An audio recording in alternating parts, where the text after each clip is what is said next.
Hello and welcome to Saturday, which I have a feeling is going to be the end of our little adventure. So let's get started. First off, we have two things that we gotta do. We told Redmond that we'd meet him at the curio shop at 10, and we told Gladys Sharp that we would meet her and Inspector Smart at the Morning Star at noon. So I have 3 hours to kill, so let me look around a bit. Let's check Oliver next door, see if he has anything to say about what happened last night. He might be asleep. Let's give it a try anyway. What the blazes are you doing here? Hasn't a chap a right to a bit of privacy? And you come barging in, acting as if I was suspect? I won't have it. Now get out! Chill, dude. I was just... Okay. He's not going to let me ask about Beryl. Maybe I can run into him later on and chat. Let's see. First off, let me go to work, talk to my boss. What a night I had last night. Got called to Blackwood's flat around 11 and Oliver brought her down. Practically carrying her, eh? Raced on a double to the hospital. Oliver says she had her head in the oven. All bruised and bloody she was. Looked like she'd been beaten. Actually, I saw that, unfortunately. I guess I was there in case I missed out on the excitement. Okay, boss. I've decided to hire Mr. Oliver on since he's quit the Morning Star. You and he will be competing for the top crime reporter's spot. If you crack this case, your position will be secure. Otherwise, you'll be back to writing obituaries. Wow. Oliver's quit? Maybe because of Blackwood? Boy, Hemingway won't be happy about that. Let's hear more about this. If you had half the ability, Mr. Oliver, I shouldn't need to question myself every time I put in for your wage. He's a really nice guy. I don't know if I've ever said that before. I haven't the foggiest idea who she is. Okay. Oh well. It's worth a shot. Okay. Well, I've learned that Oliver quit his job. Let's see.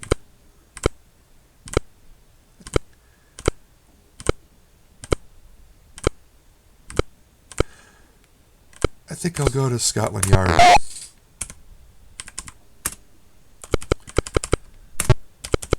And, I should probably save, too.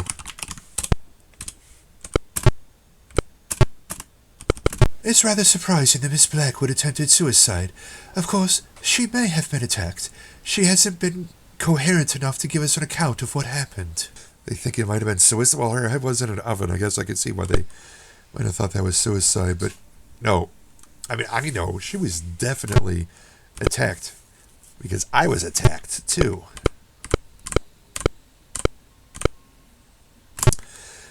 Miss Blackwood admits to have been somewhat irritated with Johnson's constant attention. However, murdering a tiresome suitor seems rather extreme, especially for an intelligent woman. Okay, well, yeah.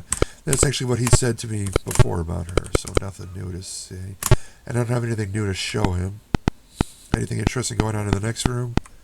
Nope. Okay. Still got time to kill. Where else can I go? I'll go to the Morning Star after I go to the curio shop. Let's see if there's anywhere else I could think of that I might want to check out. Go to Piccadilly. Maybe Beryl is back home.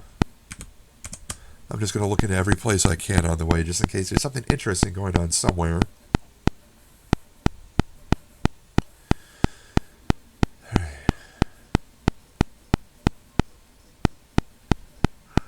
Anything at Madame Evanelda's? Nothing.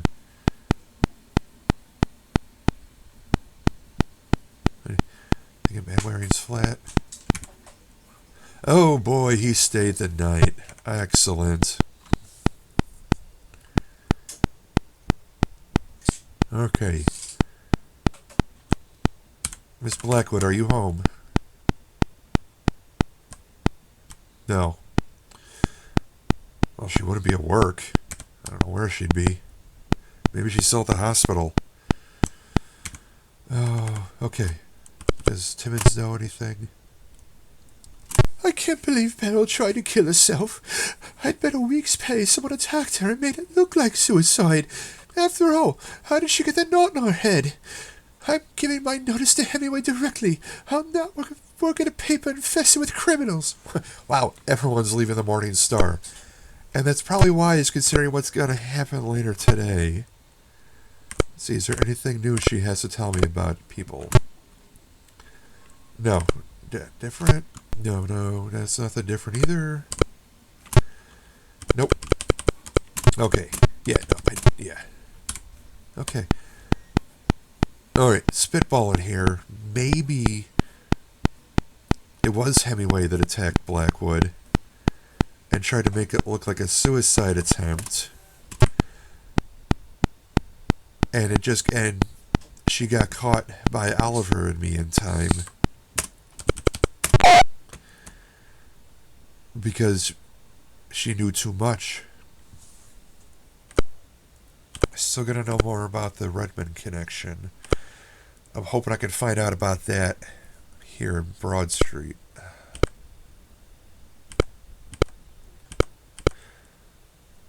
Now, I'm gonna go back to Old Wall Street, see if maybe Oliver talked to me now. I think maybe I caught him in bed before. And he's gone. Maybe I'll see him at the Morning Star. Okay, I might as well go to Broad Street. Yeah, there's nothing here before, and there's still nothing. You know what? I might as well just look around since I got 2 hours to kill. Canaries sing in their cages and kittens meow hungrily. A parrot on a peg squawks, "Get the scoop! Get the scoop!" While you poke through the snake pit, a small but hungry boa constrictor fixes itself on your wrist. That was exciting.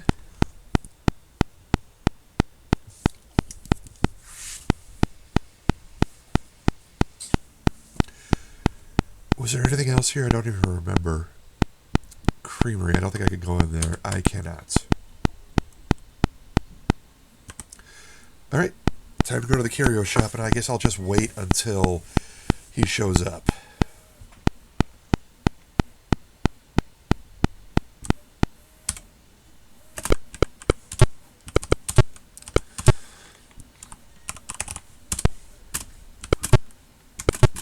Okay, waiting.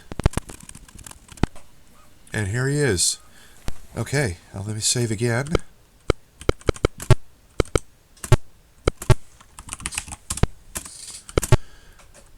And let's listen in on this conversation. Can I help you find something? This so-called reporter wants to know if you've ever seen me before. Really? I mean, one passes so many people in the streets these days. Would you please assure Miss Anderson that you've never sold me any trinkets, particularly not a jade hairpin? Oh, the jade hairpin.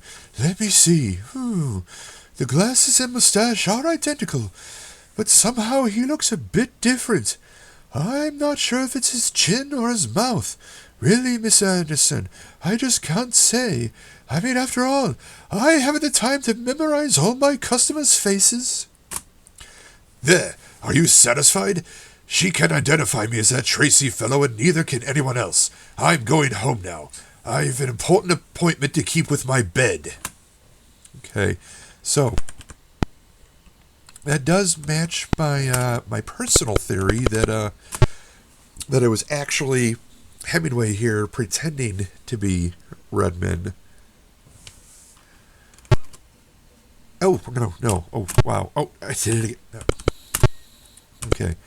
Whew, okay, let me save. Okay, he probably is going to bed since he works nights. I got an hour. Let's see if she has anything else to say. If you're thinking of asking me to... No, she said that already. Anything different here? No. Anything different here? No. Okay. Well, I guess I cleared up a loose end. I'm guessing I'm going the wrong way. Actually, I can probably travel from here anyway. I can. So, yeah, Redmond probably. So, yeah, the whole Redmond thing was just a red herring. Looks like Hemingway wanted someone to think it was Redmond, or he panicked and just shout Redmond's name because that was the first thing that popped in his head.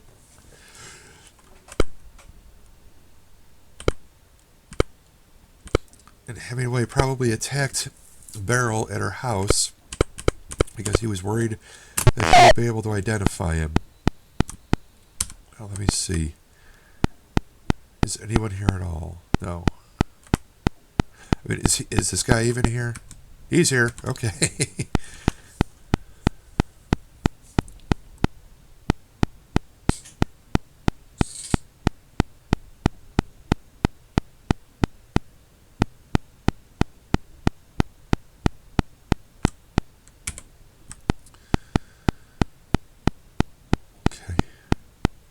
All right, here's Hemingway's office.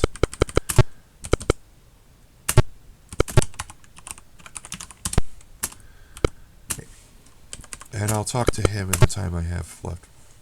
You know, Miss Anderson, you're not a bad sort. How about coming to work for the Morning Star? We do have an opening in our crime reporter slot. There's no point sticking with the Daily Courier. It's a sinking ship. Yeah, he sees the handwriting on the walls and he's getting desperate. Let me see. Does he have anything to say about the people who are leaving this sinking ship? No. No. No. Okay. Alright, so I guess I'll just wait until noon. Where are they? Oh, there we go. Let's get it over with, Mr. Anderson. I'd rather not be standing around with all these police, you know. Yes. Let's do... Hello, just the man I was hoping to see. Glad as sharp as your witness, Miss Anderson. I hope you know what you're doing.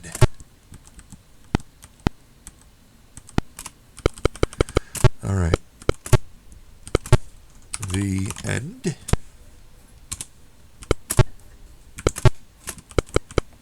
Miss Anderson, what are you doing barging into my office? Get out, do you hear me? Why, it's Mr. Tracy. I never thought I'd see you again. I'm rather glad to be the one to identify you for the police. What are you talking about? I've never seen you before. Why, sure you have. Miss Anderson, you ought to get Inspector Smart in here. Just relax, Mr. Tracy. There's no point in struggling now. Jail's not such a bad place once you get used to it. There's plenty of fine people locked up. I'm warning you, Mr. Anderson, don't move. I've killed before and I will again before I'm locked up. Take that! Oh, Mr. Anderson, you're bleeding. Look, Mr. Tracy's run out that door. Mr. Anderson, you've come to. It was Hemingway, all right. After he stabbed you, he went running out to the scaffold. Regrettably, he took a nasty step, slipped and fell to his death. We found the other jade pin in his hand. It's lucky your wound isn't more serious. You've solved both murders in one brilliant stroke. This should boost courier sales if anything can. Smart tells me he's putting in for a Citizen's Medal for you, and I dare say you're a cinch for Journalist of the Year award. Fine work, Mr. Anderson. It's a pleasure being your editor. Wow. So that's how the game ends, huh? My boss heaping his praises on me. Wow. Okay. I did not expect Hemingway to fall to his death. I thought he'd go to jail for his crimes. That was an exciting ride, and I thank you for joining me on it. I may come back to this at some point and do a couple where I follow some people around like Oliver and Blackwood. See what they get up to when I'm not running into them randomly on the street. But yeah, that was The Scoop. Thank you for watching, and be safe out there.